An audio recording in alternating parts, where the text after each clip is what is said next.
Sejam bem-vindos e muito bem-vindas ao podcast Brasil Educação, da revista Educação.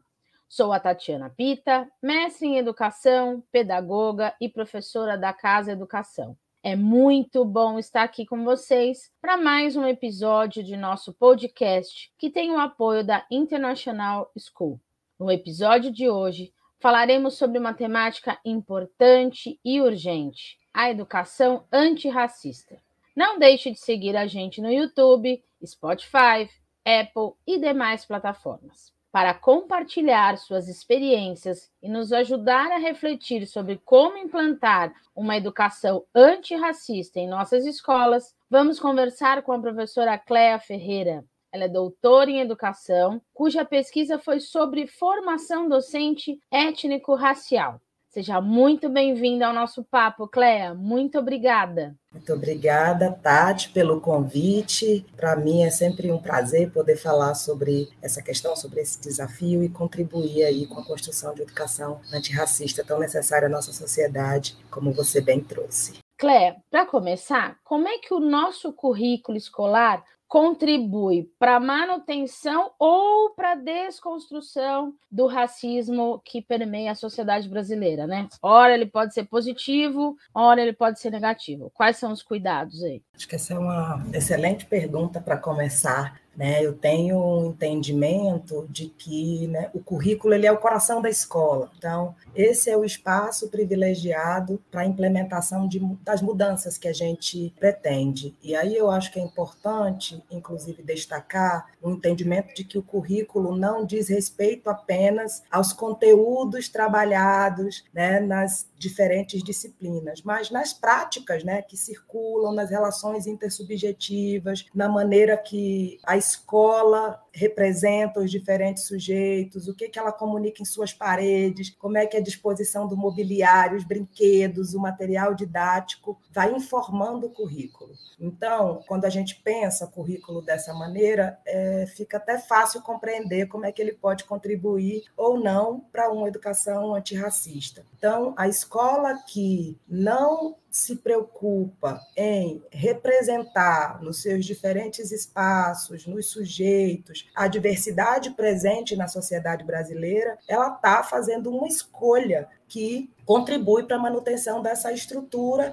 desigual que prioriza os conhecimentos e a existência de uns sujeitos em detrimento de outros, invisibiliza outros sujeitos, seus saberes, seus conhecimentos, suas contribuições para a construção da sociedade. Então, se eu faço escolhas que a todo tempo informam, uma superioridade das produções e da existência de um determinado grupo, eu estou ali contribuindo para uma formação racista, ainda que eu não faça uma apologia direta, que destaque ou que diga que aquele conhecimento, aquele grupo é superior, à medida que ela está sobre-representada em todos os ambientes, eu estou informando, eu estou dizendo desse lugar, dessa hierarquia. Então, eu entendo que um olhar para o currículo, e esse olhar ampliado, ele é fundamental. Ele é um passo crucial para que a gente possa olhar intencionalmente e promover intencionalmente uma educação antirracista. Acho que esse exercício de autorreflexão, de observação dos nossos espaços, da paisagem humana, inclusive, que compõe essa escola, ela vai informando esses lugares sociais que contribuem para a manutenção de uma educação que hierarquiza, sujeitos, culturas, e acho que a gente já está aqui bastante convencido de que é chegada a hora de superar essa divisão. Um documento vivo para uma escola viva, com pessoas e suas histórias. Exatamente. Cléa, se a gente tivesse... É sempre bom a gente, apesar dessas coisas, não dá para tudo ser didático, mas para melhor entendimento para as pessoas, até que nos ouvem, até todo o aprendizado de todos nós. O que seria uma educação antirracista? Acho que essa é uma pergunta complexa, Assim, para mim, em síntese, ela é a única e possível educação que contribui para a construção de uma sociedade efetivamente democrática e justa e equânime. Então, Se a gente pensa, a educação que não é antirracista, por inação, ela é racista. Ela já se assume racista, porque, né, à medida que a gente vive numa sociedade estruturada pelo racismo, que se constrói a partir dessa hierarquização, da exploração desses sujeitos que são invisibilizados,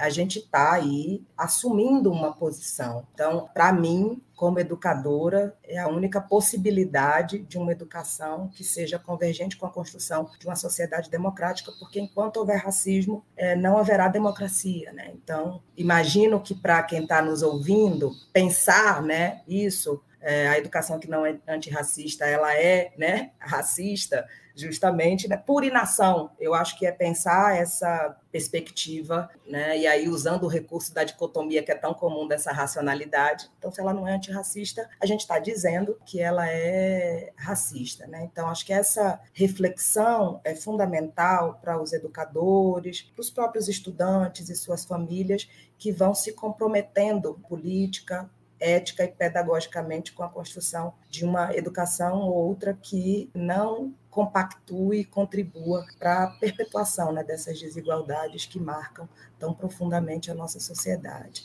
Perfeito. E o nosso papel, Cléa, como educadores? Como é que a gente colabora com essa luta antirracista? Não só nessa questão de projetos, sabe? A ideia de só projetinhos, mas como você disse lá no início desse currículo, esse comportamento diário, essas ações diárias, a nossa fala. Você que trabalhou com formação docente, né, o seu projeto. No meu entendimento, o nosso papel como educador é central, né, nessa transformação. Acho que, ainda que institucionalmente, né, a gente não tenha necessariamente uma mudança substancial, é possível que os sujeitos sejam agentes ativos dessa transformação. Então, eu acredito muito na força e no lugar central do professor, que faz suas escolhas, né, ali no cotidiano da escola, embora, né, regulado pela legislação, então, que já, né, publicamente se comprometeu com essa educação antirracista, né, que reconheça a história e a contribuição da população negra. Então,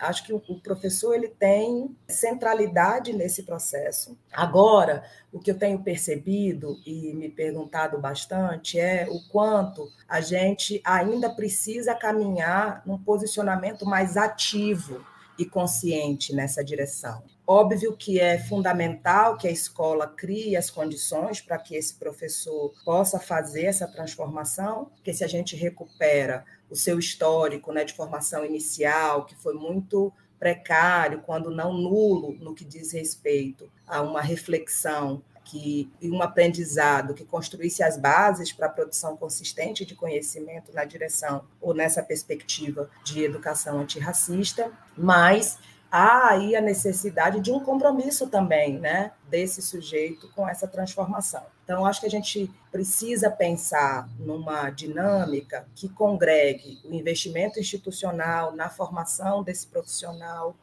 porque, né, obviamente, a escola precisa também se comprometer e criar as condições para que o professor atue, mas também acho que tem aí um movimento fundamental também de autoformação do professor, de busca, de compromisso pessoal, político e ético com esse projeto de sociedade que a gente está aí abraçando. Então, acho que um educador que se entende como sujeito fundamental na construção dessa sociedade, ele precisa fazer, né, ser signatário desse compromisso, assim, consciente e ativo, né, porque eu acho que hoje a gente tem, graças ao movimento histórico aí dos movimentos negros que foram incidindo sobre as políticas, produzindo dados que evidenciem as desigualdades e como ela afeta os nossos processos, né, de educação, de formação, e foram sendo perpetuadas ao longo do tempo. A gente tem hoje um cenário em que essas questões estão muito mais presentes no debate público, né? Acho que de 2020 para cá, nos últimos 3 anos, a gente viveu aí um movimento muito importante de colocar essa pauta que durante muito tempo ficou restrita ao mundo acadêmico, dos movimentos sociais, do movimento negro e seus, né, diversos pilares e representações, e agora a gente está aí discutindo publicamente, nas redes sociais, na televisão. Então, está sendo provocado a pensar sobre essas questões, né? E aí, acho que o professor ele tem a possibilidade de buscar mesmo informações que estão muito disponíveis, né? Hoje a gente tem essa facilidade também, a internet trouxe essa possibilidade, e algumas, digamos, elaborações já estão aí muito presentes no discurso das pessoas, né?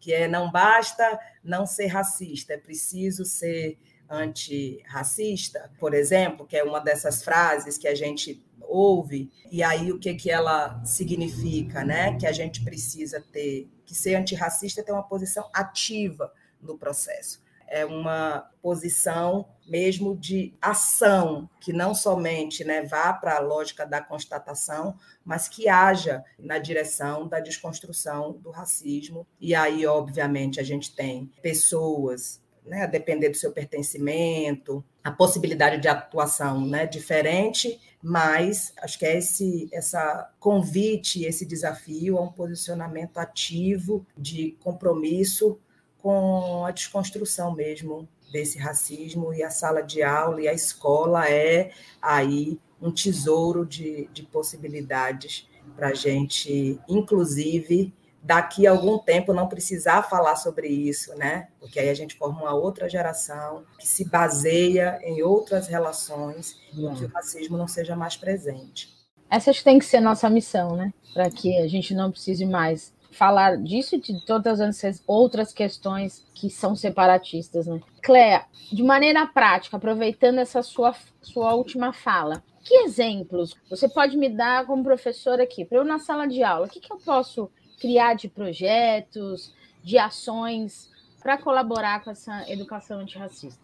Tati, acho que tem uma coisa que eu sempre penso, que é muito importante, é que as ações elas precisam dialogar com seus contextos, né? Então, se você me pergunta, por exemplo, que tipo de iniciativas, que tipo de projetos um professor que trabalha numa escola predominantemente negra realiza, e o que um professor, os caminhos, né, a serem percorridos por um professor que trabalha num contexto predominantemente branco são diferentes, né? Então, acho que essa é uma primeira questão fundamental. Acho que o que move os projetos, né, a construção dos projetos e a abordagem, ela precisa ser diferente. Então, quando eu estou falando do trabalho com estudantes negros, tem aí um movimento fundamental de fortalecimento da identidade positiva desses estudantes, de poder recontar a história do seu povo, que eles compreendam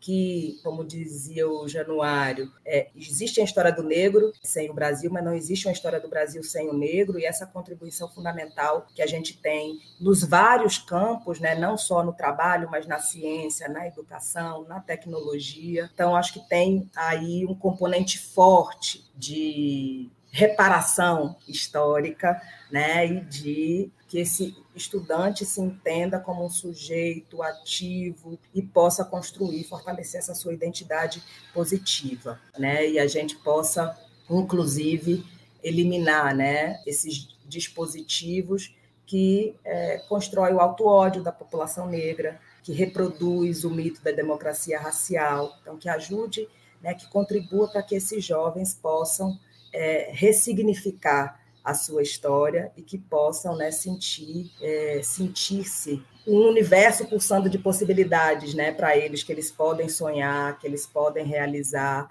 que eles são capazes. Então, acho que tem um trabalho muito importante dessa natureza.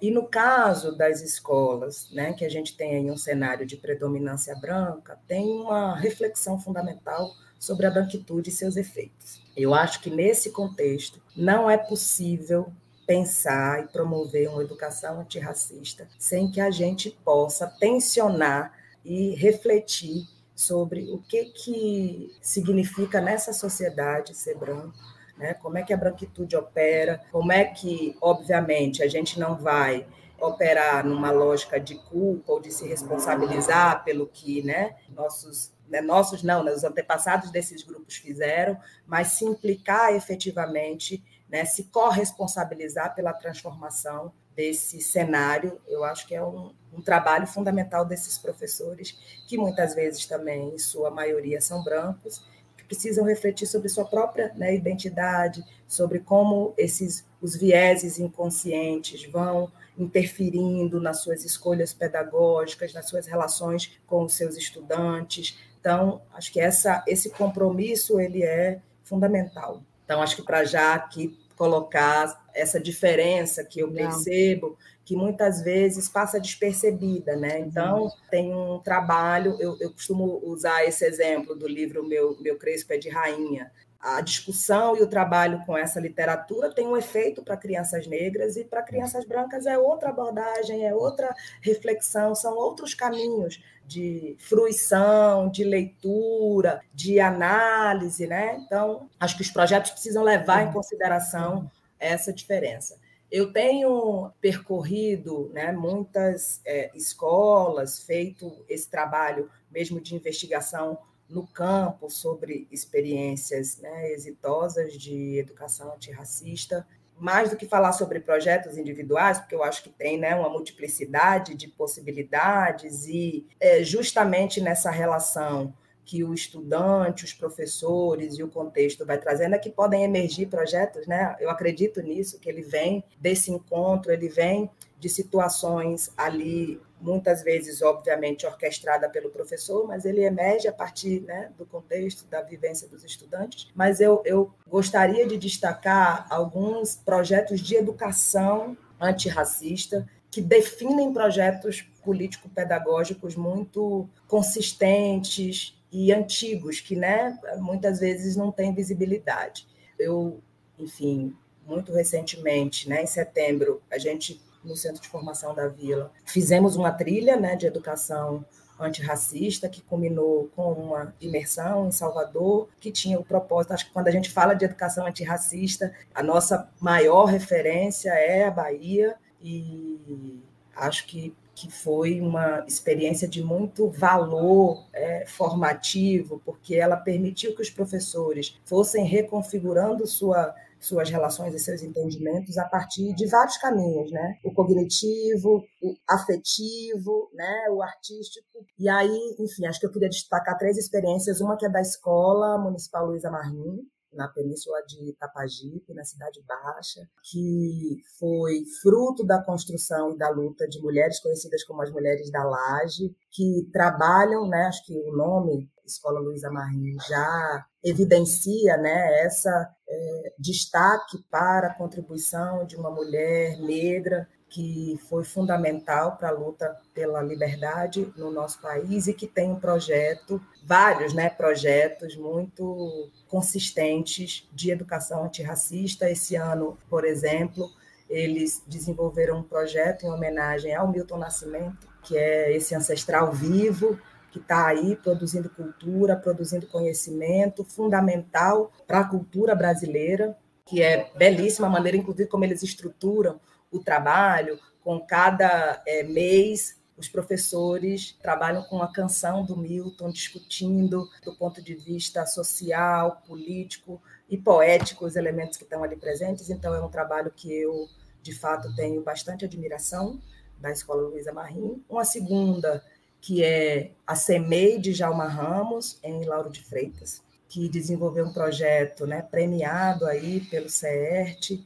que se orienta pela pergunta: pode a infância negra ser feliz? E desenvolveram uma série de metodologias baseada, né, na escrevivência da Conceição Evaristo, que convida os estudantes também a reconfigurarem a sua, né, identidade, a valorizar a sua tez, o seu cabelo, a sua cultura. E esse ano a homenageada é a cantora e apresentadora Larissa Luz. Então, assim, eles estão fazendo um projeto muito bonito, e tem uma cultura de sistematização dos seus processos e de partilha, né? Porque eu acho que a gente também precisa disso, de ter referências, né, desses trabalhos possíveis e que tem acontecido aí no Brasil. E uma outra instituição pela qual eu tenho uma profunda admiração também pelo pioneirismo, que é a Escola Municipal Eugeniana dos Santos, que fica dentro do terreiro Ilê Axé Upoafonjá, de uma estela, e que desenvolve um trabalho brilhante,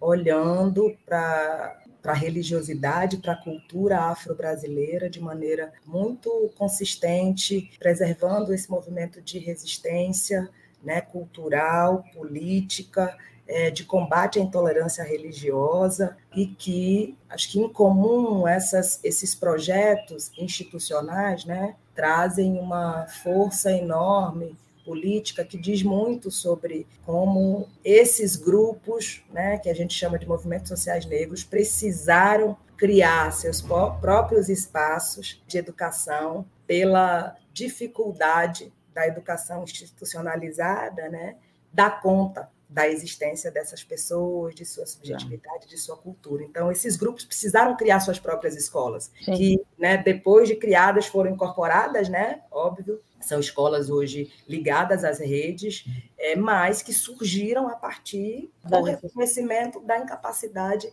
né, do sistema tradicional de dar conta desses sujeitos, suas existências e suas necessidades. Então, acho que por isso também eles têm essa força e são projetos antigos, né, dos anos 80, dos anos 90, que estão aí vivos, pulsantes e exemplares. Muito a ter nos ofertar. Cléa, para ir embora, um recado para quem está nos ouvindo sobre essa temática tão importante e urgente. Eu acho que, primeiro, é entender a questão do racismo como um problema central da sociedade brasileira, né? A necessidade de reiteração do compromisso político, ético e pedagógico com, né, a desconstrução do racismo, porque ele é condição para efetiva construção de uma sociedade democrática que todo mundo quer, almeja, deseja.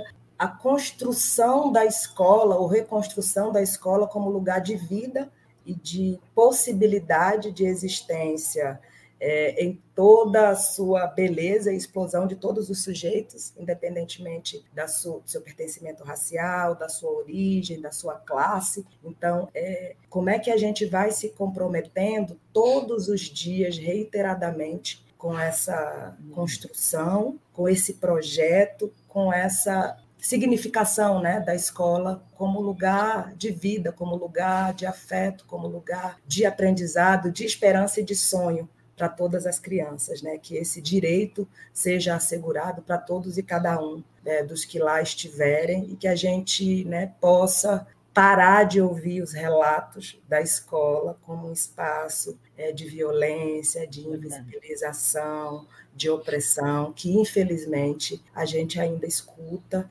e espero, desejo e luto diariamente para essa, né, reconstrução da escola como lugar de vida, como lugar de potência, como lugar de esperança. Muito obrigada pela sua generosidade, pela sua maneira tão querida, linda e afetiva de nos ensinar. Se estivéssemos perto, te daria um abraço bem apertado, porque é isso que me deu vontade de fazer. Juntos e juntas, tenho certeza que a gente vai chegar lá, nessa escola justa, democrática, inclusiva, de direito. Obrigada, Cléa. Obrigada, Tati. Obrigada, Revista Educação, pelo convite. Espero ter contribuído aí com essa reflexão tão importante. Vimos que precisamos mudar nosso olhar, que são pequenas ações que podem ajudar a construir essa educação antirracista. Que nosso foco deve ser formar pessoas com muito mais respeito à diversidade. E a escola precisa garantir este espaço plural, que contribui para a luta contra a discriminação étnico-racial dentro e fora do ambiente escolar. Se você gostou desse episódio, não esqueça de mandar seu comentário ou sugestão para o e-mail podcasts@rfmeditores.com.br. Nos siga em nossas redes sociais, Revista Educação, e saiba mais sobre o que acontece no setor pelo nosso site www.revistaeducação.com.br. Até o próximo episódio.